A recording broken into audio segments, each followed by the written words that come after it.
الله وأهل بيته وصحبه هذا الليل من بركة الليالي وسعادة الأيام وأكرمنا بليلة القدر وأحيا ليلها يا رب العالمين. إن شاء الله شيء من آخر الدنيا والآخرة ولا حضرة النبي. فاتح.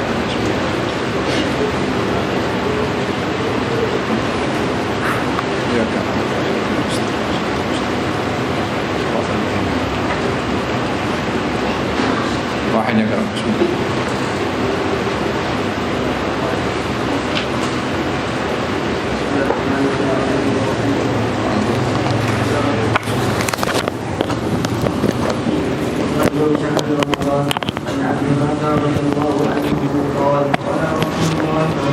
اللهم صل عليه وعلى آله.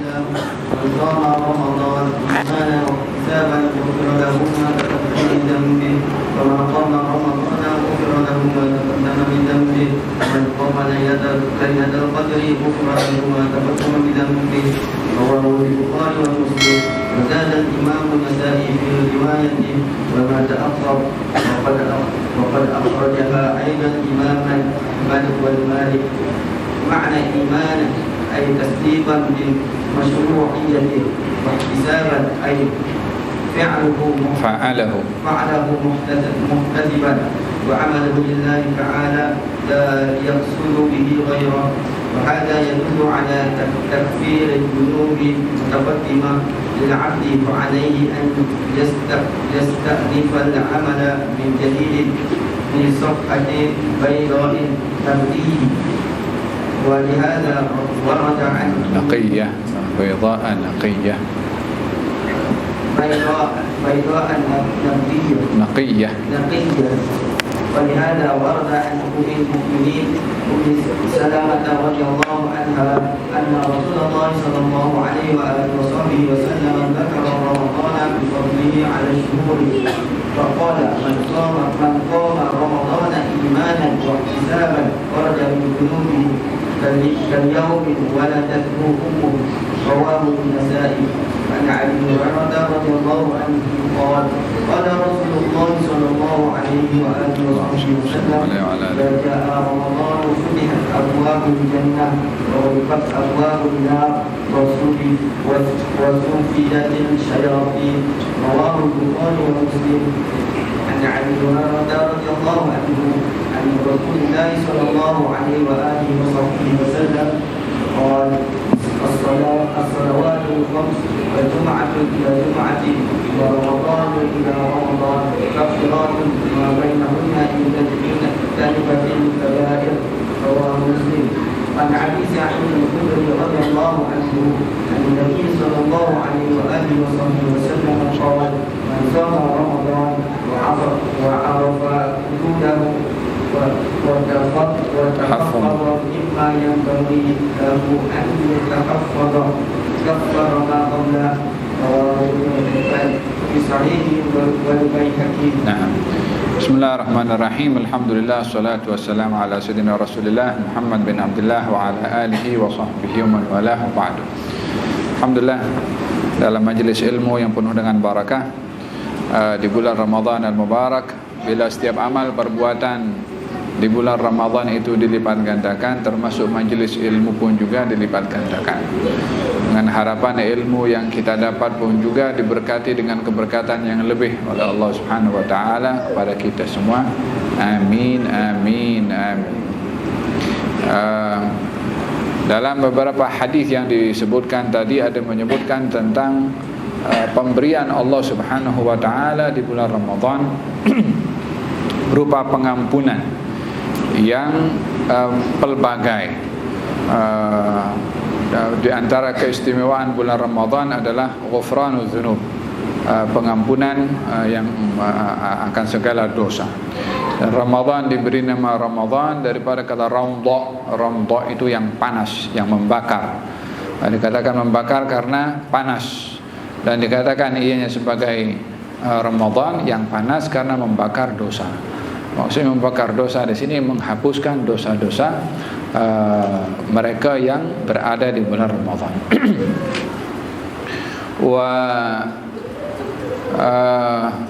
ada pelbagai wasilah seseorang itu untuk mendapatkan pengampunan dari Allah Subhanahu wa taala. Oleh hada katanya dalam hadis, man adraka Ramadan wa lam yughfar lahu ab'adahu Allah. Kalau orang yang berada di bulan Ramadan lalu tidak mendapat ampun, maka dia adalah orang yang sudah jauh dari Allah. Yakni dah terlalu teruk orang itu bila berada di bulan Ramadan lalu tidak mendapat pengampunan. Siapa mereka yang tak dapat pengampunan?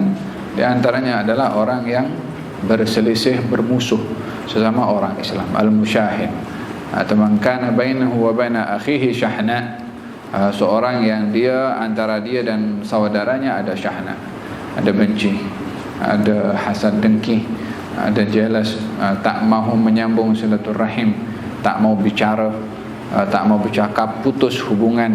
Ini mereka yang mahrum daripada mendapat pengampunan di bulan Ramadan. Pada hadis dia kata tak ada lagi orang yang lebih rugi melainkan orang yang diharamkan untuk mendapatkan ampun di bulan Ramadan. Yakni bila ada orang rugi, yang paling rugi adalah orang yang tak dapat pengampunan di bulan Ramadan. Yakni karena terlalu banyaknya pemberian oleh Allah di bulan Ramadan, dia tak dapat, maka dah teruk sangat orang itu. Yang kedua, orang yang tidak mendapatkan ampun dari Allah adalah aqul walidain, orang derhaka kepada orang tua, angkat suara kepada orang tua, melawan kepada orang tua, bikin sakit hati dengan orang tua. Ada bahagian daripada orang-orang yang tidak mendapatkan pengampunan di bulan Ramadan. Yang ketiga adalah mudmin wa khamrin, orang yang dia minum arak dan tidak bertaubat. Termasuk yang dikiaskan dengan arak adalah hal-hal yang lain yang memabukkan, baik itu dadah dan seumpamanya. Dari segi hukum, dari segi dosa, orang yang minum arak ataupun dadah sama. Sebabkan kesan daripada dadah itu sendiri pun menghilangkan akal atau kewarasan akal fikiran. Sama juga dengan arak. Oleh hadza bil hadis kullu muskirin khamrun, ketika memberikan definisi khamr, kullu muskirin khamrun, setiap yang memabukkan itu hukumnya sama dengan khamr. Kullu khamrin haram, dan setiap khamr itu hukumnya haram. Khamr ini diberi nama khamr daripada kata khimar. Khimar artinya yang menutup. Oleh sebab itu kain yang diletakkan di atas kepala perempuan diberi nama khimar. Khamar diberi nama khamar disebabkan menutup akal untuk berfikir waras, maka diberi nama khamar. Dan khamar di dunia khamar haram, tapi di akhirat di syurga ada minuman diberi nama khamar juga. Cuma beza, kalau di dunia khamar ini menghilangkan kewarasan akal, tapi khamar di akhirat adalah karena lezatnya itu seakan-akan akal ini terbayang dengan atau terbawa dengan lezatnya minuman itu. Jadi ini bahagian daripada at-tasyabuh fil asma', namanya sama tapi kandungannya itu berbeza. Faham tak? Oleh sebab itu yang penting dalam mustalahat, dalam terminologi itu memahami maksud daripada terminologi, fahmul ma'na. Orang boleh mengeluarkan apa-apa istilah atau terminologi, tapi yang penting itu maksudnya apa. Faham tak? Wa qati' rahim, orang yang memutuskan tali silaturahim, termasuk daripada orang-orang yang mahrum, yang terharamkan daripada mendapatkan maghfirah di bulan Ramadan. Tayyib, pada hadis yang dibaca tadi ada macam-macam pengampunan, ya kan? Siapa orang yang dia solat qiyam di bulan Ramadan akan diampunkan dosanya. Siapa orang yang berpuasa di bulan Ramadan, maka dia akan diampunkan dosanya. Siapa orang yang dia bangun menghidupkan malam Lailatul Qadar, diampunkan dosanya. Walaupun semua itu kan termasuk, sudah orang yang bangun atau salat tarawih sepanjang bulan Ramadan, Lailatul Qadar termasuk di situ. Tapi kenapa dikhususkan oleh Nabi SAW malam Lailatul Qadar, walaupun ia termasuk daripada malam bulan Ramadan yang dihidupkan oleh kaum muslimin. Daripada hadis yang dibaca juga tadi, antara solat dengan solat, antara Jumat dengan Jumat, antara Ramadan dengan Ramadan, maka pengampunan di antara keduanya, idza jtunibatil kabair, bila yang dosa-dosa besar itu dihindari.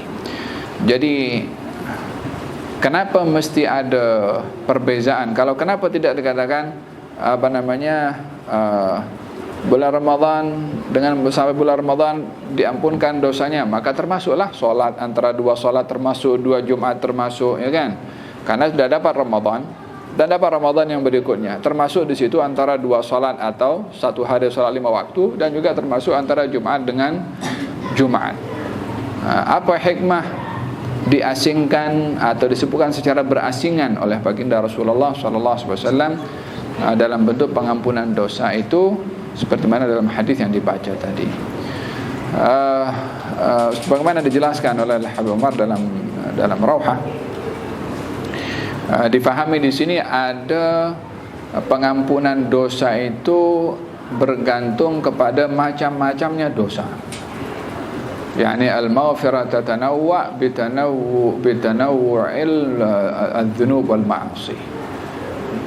Ada pengampunan daripada akan dosa, khusus pengampunan itu pada dosa yang dilakukan antara dua salat. Ada pengampunan dosa yang khusus antara Jumat dengan Jumat. Ada pengampunan dosa antara Ramadan dengan Ramadan. Ada pengampunan dosa yang khusus di bulan hari-hari Ramadan. Jadi dengan pelbagai macamnya dosa yang ada, maka dibeza-bezakan bentuk pengampunannya, sehingga yang melakukan semua yang disebutkan oleh Nabi, yang melakukan puasa, maka puasanya menjadi pengampunan dosa-dosa tertentu yang tidak boleh diampunkan kecuali dengan orang berpuasa. Ada pengampunan dosa bagi orang yang qiyam, yang mana dosa ini hanya boleh diampunkan dengan qiyam Ramadan. Jadi mengambil peluang dengan banyaknya ibadah yang dilakukan di bulan Ramadan, puasanya, qiyamnya, Lailatul Qadarnya, maka itu menjadi sebab kepada pengampunan kepada semua dosa, karena semua amalannya kita lakukan. Kalau sudah diampunkan dosanya, dia masih beramal lagi. Jadi macam mana? Dosa apa lagi mau diampunkan? Dosanya sudah habis dah. Kan dosanya sudah diampunkan semua. Lalu amalnya untuk apa? Gal disimpan, diberikan oleh Allah Subhanahu wa taala untuknya di surga.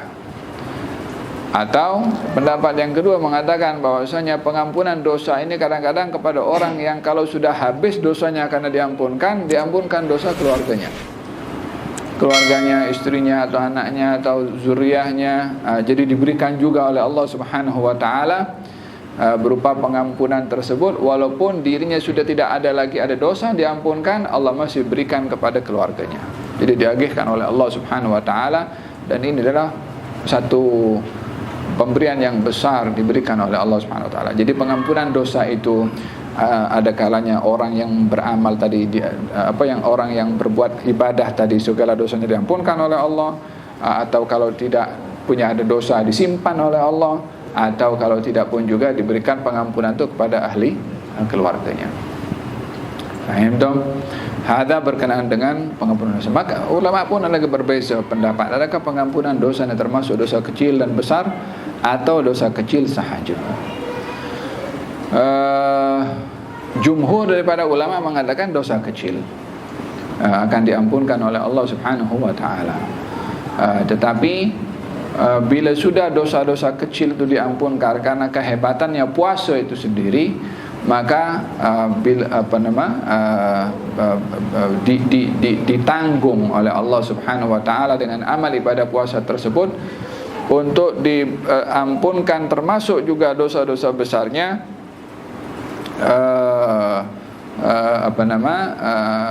yang tidak terkait dengan orang lain, dosa kepada orang, atau at-tabi'at. Walihada di antara makna yang disebutkan oleh Nabi SAW, kullu amali bani adam lahu illa shaum fa innahu li wa ana ajzi bihi. Setiap amal perbuatan anak-anak Adam itu manfaatnya kembali kepada dirinya sendiri, kecuali puasa, dia kembali kepada aku, dan aku sendiri akan membalas, kata Allah Subhanahu wa taala. Yada'u ta'amahu wa syarabahu wa syahwatahu min ajli.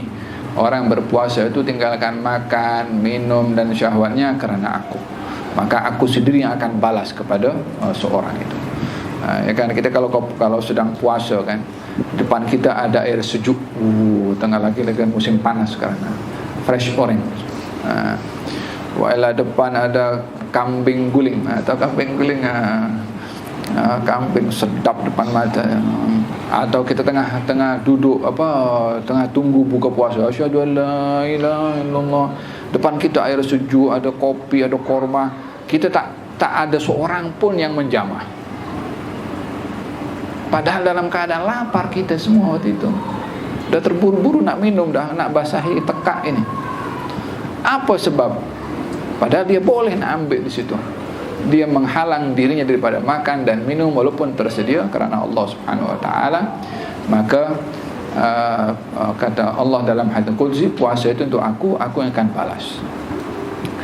Di antara makna aku akan balas adalah untuk disembunyikan oleh Allah besarnya pemberian pahala puasa itu, sehingga malaikat pun tak tahu. Malaikat pun tidak mengetahuinya. Dalam hadis, perbuatan anak Adam ini dilipat gandakan oleh Allah. Satu perbuatan itu 10 dan dilipat gandakan sampai 700. Dilipat gandakan sampai 700. Tapi puasa lebih daripada itu. Jadi amal perbuatan ini balasannya diketahui oleh malaikat, kecuali puasa.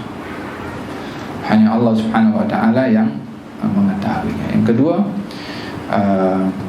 bila berlaku kesalahan antara seseorang dengan orang lain di dunia, di akhirat nanti, bila orang yang dia zalimi menuntut haknya daripada orang yang zalim, akan diberikan pahala ibadah orang yang zalim tadi kepada orang yang dizalimi, kecuali pahala puasa. Pahala puasa kalau akan diambil pahalanya diberikan kepada orang yang dizalimi, Allah tidak memberikannya, dia tidak mengizinkannya. Ini puasa untuk aku saja yang akan balas, sehingga tidak dibayarkan kepada orang yang dizalimi daripada pahala puasa itu, karena pahala puasa ini adalah haknya Allah Subhanahu wa taala, seperti mana dalam hadits qudsi yang disebutkan oleh Nabi sallallahu alaihi wasallam. Dan dalam hal ini berbicara tentang macam-macamnya pengampunan bergantung dengan macam-macamnya dosa, dan juga berkenaan dengan nisbahnya puasa itu kepada Allah, tasyrif sebagai kehormatan ibadah puasa itu sendiri. Yang kedua, untuk disembunyikan pahalanya oleh Allah kerana terlalu besarnya sehingga mereka pun tak tahu. Dan yang ketiga adalah tidak dibenarkan oleh Allah untuk dijadikan sebagai balasan atau diserahkan kepada orang lain daripada pahala puasa tersebut. Kalaupun orang itu berbuat zalim kepada orang lain, pahala puasa tak diberikan, karena puasa ini pahalanya hanya untuk Allah Subhanahu wa taala. Nah, gerak. وعن عبد الله بن مسعود رضي الله تعالى عنه أن رسول الله صلى الله عليه وآله وصحبه وسلم قال: إذا كان أول ليلة من شهر رمضان فتحت أبواب الجنان فلم يغلق منها باب واحد الشهر كله، وغلقت أبواب النار ولم يفتح منها باب الشهر كله، وغلق متات الجن، ونادى المناد من السماء كل ليلة إلى انفجار الصبح: يا باغي الخير وبشر ويا بار الشر أقصر وأبصر هل من مستغفر يغفر له هل من تائب يتاب عليه هل من داع يستجاب له هل من سائل يعطى سؤاله ولله عز وجل عند كل الفطر من شهر رمضان كل ليلة متقاء من النار 60,000 فإذا كان يوم الفطر أعتق الله مثل ما أعتق في جميع شهر 30 مرة وستين ألفا قال حافظ المنذر رواه البيهقي. Ada bahagian daripada sambutan bulan Ramadan yang ditampilkan oleh Allah dalam bentuk pemberian rahmah, sehingga dibuka oleh Allah segala pintu-pintu syurga dan ditutup oleh Allah segala pintu-pintu neraka. Bermakna Allah menzahirkan rahmatnya, Allah menzahirkan inayahnya, Allah menzahirkan sifat pemurahnya, dan Allah subhanahu wa ta'ala menyimpan marah dan murkanya, sehingga pintu syurga dibuka sebagai tanda rahmat dan pintu neraka ditutup sebagai tanda tidak murkanya Allah subhanahu wa ta'ala. Karena kedua-dua makna pada sifat rahmat dan murka ada kepada Allah subhanahu wa ta'ala.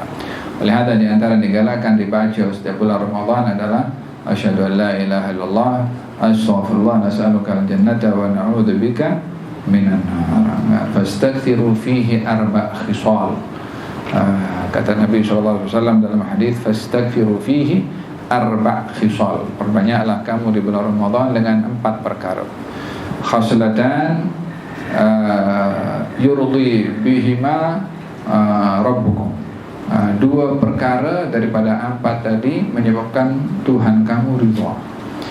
Dan 2 perkara lagi kamu tak boleh lepas daripada salah satu daripada keduanya.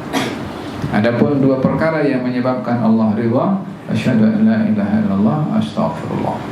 Adapun 2 perkara yang kamu tak boleh lepas daripada salah satu daripada keduanya adalah meminta syurga dan berlindung kepada Allah daripada api neraka. Oleh sebab itu yang selalu dibaca asyhadu an la ilaha illallah, astaghfirullah, syahadah dan istighfar. Nas'aluka al-jannata wa na'udzubika minan nar. Meminta syurga dan berlindung kepada Allah daripada api neraka. Ini bahagian daripada yang diperintahkan untuk diperbanyak. Fastaghfiru. Perbanyak. Kalau orang pergi ke haji, yang diperbanyak itu adalah talbiyahnya, ya kan? Dan di segala tempat-tempat tertentu malam hari raya yang diperbanyak takbirnya. So ada hari-hari dan momen-momen tertentu yang dikhaskan oleh Nabi SAW dengan ibadah-ibadah tertentu, dan di bulan Ramadan yang diperbanyak selain daripada qiyam adalah 4 perkara tadi yang saya sebutkan. Nah, dibukanya pintu syurga madhar min madahir ar-rahmah, dan ditutupnya pintu neraka disimpannya sifat murka Allah Subhanahu wa taala, dan juga wa ghullat utatul jin, ghullat utatul jin, yakni diikat jin-jin yang degil, yakni yang mengganggu, yang mengelirukan, yang menyesatkan. Mungkin ada bertanya, syaitan di bulan Ramadan diikat, usuffidatis syayatin, katanya syaitan diikat di bulan Ramadan, tapi orang masih ada juga buat dosa. Syaitannya diikat, dosanya tak lancar berjalan. Kehada. Ada beberapa pendapat ulama tentang arti syaitan diikat. Apa maknanya syaitan diikat? Syaitan ini